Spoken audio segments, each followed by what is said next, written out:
नमस्कार, मैं हूं सुशांत सिन्हा। टाइम्स नाउ नव भारत पर यह समय है राष्ट्र गर्व का।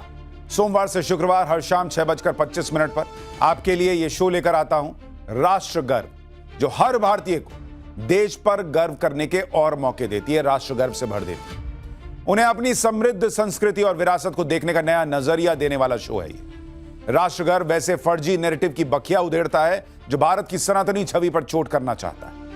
राष्ट्र गर्व में मैं आपके सामने उन ऐतिहासिक और पौराणिक तथ्यों को भी ढूंढ कर लाता हूं जिसे जानबूझकर आपसे छिपा लिया गया या जिस पर गर्व करने का मौका ही नहीं दिया गया, और उसमें भारत की असली पहचान दर्ज है जो राष्ट्र गर्व से भरती है।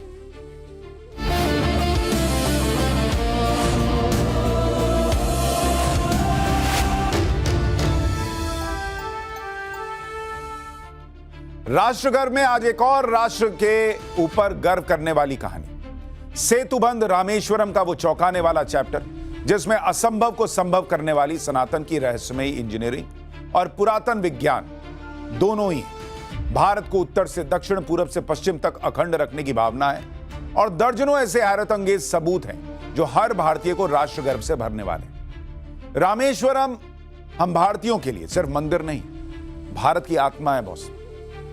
सनातन के 4 धामों में एक है रामेश्वरम।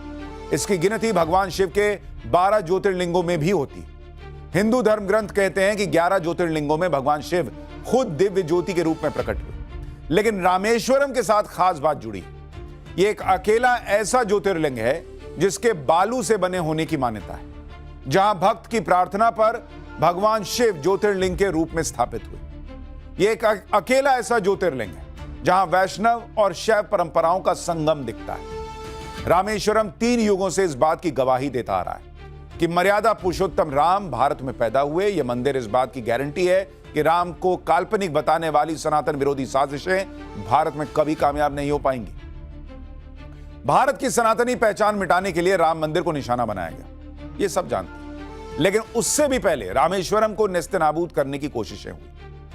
यह आप में से ज्यादातर को मालूम नहीं होगा। इसकी चौंकाने वाली परतें आज खोलूंगा, लेकिन पहले रामेश्वरम मंदिर के निर्माण से जुड़े सनातनी इंजीनियरिंग के विज्ञान का रहस्य आपको बताना चाहता हूं, जो आपको भी राष्ट्र गर्व से भर देगा। मन को लुभाने वाली ये तस्वीरें रामेश्वरम की हैं, जहां एक तरफ समंदर में तैरते अनगिनत बोट दिख रहे हैं, वहीं समंदर के किनारे 4 गोपुरम से घिरा वो परकोटा भी नजर आ रहा है, जहां जिंदगी में कम से कम एक बार जाने की कामना हर सनातनी रखता है। सनातन के पवित्रतम धामों में होती है इस स्थान की गिनती। बुर्ज खलीफा जो दुनिया की सबसे ऊंची इमारत है, वो भी समंदर किनारे रेतीली जमीन पर बनी है। वो धंसे नहीं, इसके लिए उसकी नींव में 164 फुट गहराई तक कंक्रीट के 5-5 फुट मोटे पिलर लगाए गए हैं, जिनकी औसत मोटाई 5 फीट है। और ऐसे 1-2 नहीं, 192 पिलर बुर्ज खलीफा की नींव में लगे हैं। उसमें बीच बीच में 12.25 फीट मोटे कंक्रीट के दर्जनों राफ्ट बनाए गए हैं, ताकि उसे जमीन में धंसने से रोका जा सके। यह मॉडर्न टेक्नोलॉजी और अत्याधुनिक मशीनों के जरिए संभव हो सका। बुर्ज खलीफा में फाउंडेशन और नींव के पिलर्स पर पड़ने वाले दबाव पर रेडियोमीटर, स्ट्रेन गेज और जियो टेक्निकल सेंसर से निगरानी रखी जाती है। हर हफ्ते जांच की जाती है कि कहीं इसमें धंसाव तो नहीं हो रहा है या ये किसी तरफ झुक तो नहीं रहा। लेकिन रामेश्वरम मंदिर जमीन में धंसने की किसी भी आशंका को खारिज कर गर्व से खड़ा है। उसे किसी मशीन, किसी सेंसर की जरूरत नहीं, क्योंकि उसके पीछे सनातन की इंजीनियरिंग की सूक्ष्म गणना, उसकी डिजाइन और गहरी वैज्ञानिकता है। 12वीं सदी में रामेश्वरम मंदिर को सैंडबॉक्स तकनीक से बनाया गया, ताकि इसे जमीन में धंसने से बचाया जा सके। उस समय रामेश्वरम की बालुई जमीन में 15 फुट गहरा गड्ढा खोदा गया। नींव में बालू और चूने की मोटी परत बिछाई गई, जो कुशन की तरह काम करता है। उसके ऊपर ग्रेनाइट के बड़े ब्लॉक्स रखे गए। उन्हें आज के जिग्सा पजल की तरह इंटरलॉक किया गया। जब भूकंप, बड़ा तूफान या सुनामी आती है, तो रामेश्वरम मंदिर की बनावट जमीन के कंपन के साथ मूवमेंट करता है और बिना धंसे, बिना गिरे फिर स्थिर हो जाता है। मॉडर्न साइंस इसे आज सैंड राफ्ट टेक्निक कहता है। ये असल में सनातन की सदियों पुरानी तकनीक है, जिसका इस्तेमाल आज आधुनिक इंजीनियर भी करते हैं। भारत में आने के बाद अंग्रेजों ने इस सनातनी तकनीक को सीखा और 18वीं 19वीं सदी में भारत के रेतीले और दलदली इलाके में बड़े बड़े निर्माण किए। आज जहां मुंबई का विक्टोरिया टर्मिनस रेलवे स्टेशन है, 18वीं सदी में वो दलदली रेतीली जमीन हुआ करती थी। सन 1881 में ब्रिटिश इंजीनियर्स ने उसे सैंड राफ्ट तकनीक का इस्तेमाल करके बनाया। कोलकाता का मशहूर हावड़ा ब्रिज भी इसी सनातनी तकनीक के इस्तेमाल से बना। सन 1943 में वहां हुगली नदी की रेतीली जमीन में इस तकनीक का इस्तेमाल कर गहरे पाइल्स और राफ्ट बनाए गए। मुंबई के छत्रपति शिवाजी इंटरनेशनल एयरपोर्ट में रनवे और टर्मिनल भी इसी सनातनी तकनीक का इस्तेमाल कर बने हैं। सन 1930 में अंग्रेजों ने वहां हवाई पट्टी बनाने के लिए वैसे ही बालू पर चूने की मोटी परत बिछाई और सैंड बॉक्स तैयार किया, जैसा रामेश्वरम मंदिर के निर्माण के दौरान किया गया था।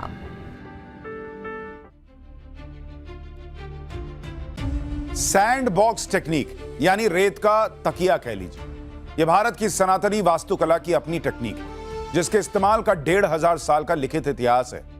दुनिया ने इसका इस्तेमाल 19वीं सदी में करना सीखा, जब यूरोप में आरसीसी यानी रीइंफोर्स सीमेंट कंक्रीट का इस्तेमाल शुरू हुआ। ब्रिटेन, फ्रांस, अमेरिका ने तब भारत के सैंड बॉक्स तकनीक को आरसीसी से जोड़ा।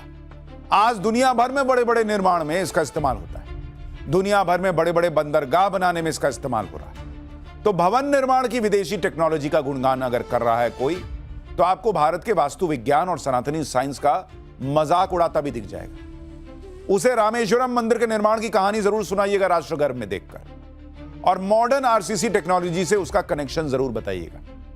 इसके बाद भी कोई अगर थितरही करने आ जाए तो मिस्र और रोमन सिविलाइजेशन की कहानी सुनाता हूं।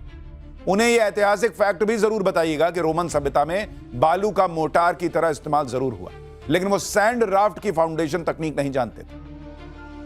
वैसे भी रामेश्वरम पर हर भारतीय को क्यों राष्ट्रगर्व करना चाहिए, इसके एक नहीं अनेक वजह रहस्य हैं जिसे समझने में आधुनिक विज्ञान को कई दशक लग गए।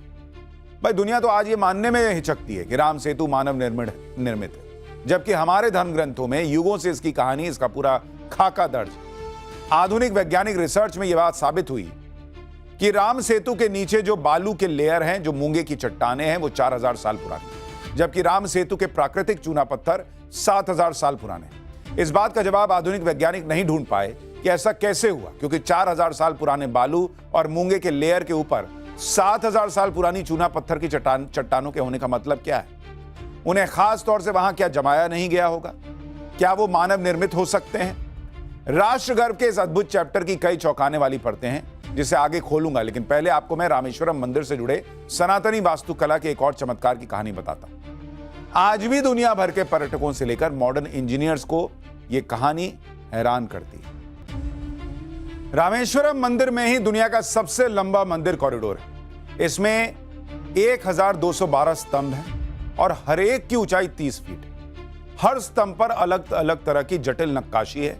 छत पर रंगीन चित्रकारी है जो पर्यटकों और भक्तों को मंत्रमुग्ध कर देती है। इसका निर्माण 12वीं से 17वीं सदी तक होता रहा। रामेश्वरम मंदिर के कॉरिडोर की कुल लंबाई लगभग 3850 फीट यानी करीब 1.25 किलोमीटर है, और इसके पूर्व से लेकर पश्चिम की दिशा में 400 फीट प्रत्येक और उत्तर दक्षिण में 640 फीट प्रत्येक हिस्से शामिल। एक सिरे से देखें तो यह अद्भुत आभास देता है। ऐसा लगता है कि अनंत तक जाने वाला रास्ता है। यह सिर्फ एक वास्तुशिल्प चमत्कार नहीं, बल्कि भारत की प्राचीन महानता, भक्ति और राष्ट्रीय स्वाभिमान का जीवंत प्रतीक। इसे देखकर गर्व होता है कि हमारी सनातन सभ्यता ने इतनी भव्य संरचना सदियों पहले बना दी। प्रधानमंत्री मोदी और गृह मंत्री अमित शाह जैसे नेता कई मौकों पर इसे भारत के सांस्कृतिक पुनरुत्थान से जोड़ चुके हैं। रामेश्वरम मंदिर कॉरिडोर को बनाने के पीछे दो खास बातें थी। सनातन की इंजीनियरिंग के मुताबिक 1.25 किलोमीटर लंबा यह गलियारा रामेश्वरम मंदिर के लाखों टन वजन को बैलेंस करता है। उसे भूकंप और बड़े समुद्री तूफानों से एक्स्ट्रा सिक्योरिटी देता है। उदाहरण के तौर पर 1964 में रामेश्वरम में आया प्रचंड तूफान, जिसने रामेश्वरम में अंग्रेजों के बनाए धनुषकोटी रेलवे स्टेशन को तहस नहस कर दिया। वहां मौजूद चर्च और इमारतें ऐसे गायब हो गईं जैसे कभी थी ही नहीं। 1964 के उस तूफान में धनुषकोटी रेलवे स्टेशन पर खड़ी एक रेलगाड़ी भी कहा जाता है कि बह गई, लेकिन समुद्र किनारे मौजूद रामेश्वरम मंदिर का बाल भी बांका नहीं हुआ। और इसीलिए हम कह रहे हैं कि उस वक्त भी सनातन ने जो हासिल किया वो राष्ट्रगर्व का अद्भुत उदाहरण है। रामेश्वरम में धनुषकोटी वही जगह है जहां से भगवान राम ने राम सेतु का निर्माण शुरू किया था। ये धनुषकोटी है, रामेश्वरम के दक्षिणी छोर पर जमीन का आखिरी किनारा। यहां से जुड़ती है असंभव को संभव बनाने वाली कहानी। समुद्र पर पुल बांध देने की सनातनी शक्ति का प्रमाण। सनातन के धर्म ग्रंथ कहते हैं त्रेता युग में भगवान श्री राम ने अपनी वानर सेना को लंका ले जाने के लिए धनुषकोटी में समुद्र पर पुल बनाना शुरू किया। हनुमान, नल, नील, अंगद, जामवंत जैसे महाबली वानरों ने 5 दिन में ही वो पुल बना दिया जिसे हम भारतीय पवित्र राम सेतु कहते हैं और पश्चिम की दुनिया एडम्स ब्रिज यानी कि आदम का बनाया ब्रिज कहती है। रामेश्वरम को श्रीलंका के मन्नार द्वीप से जोड़ने वाला राम सेतु चूना पत्थर की 103 चट्टानों के साथ मूंगा का प्रवाल और रेत की पट्टियां इसे परिपूर्ण करती हैं। ये 30 किलोमीटर लंबा है और अलग अलग हिस्से में 3 से 13 किलोमीटर तक चौड़ा बताया जाता है।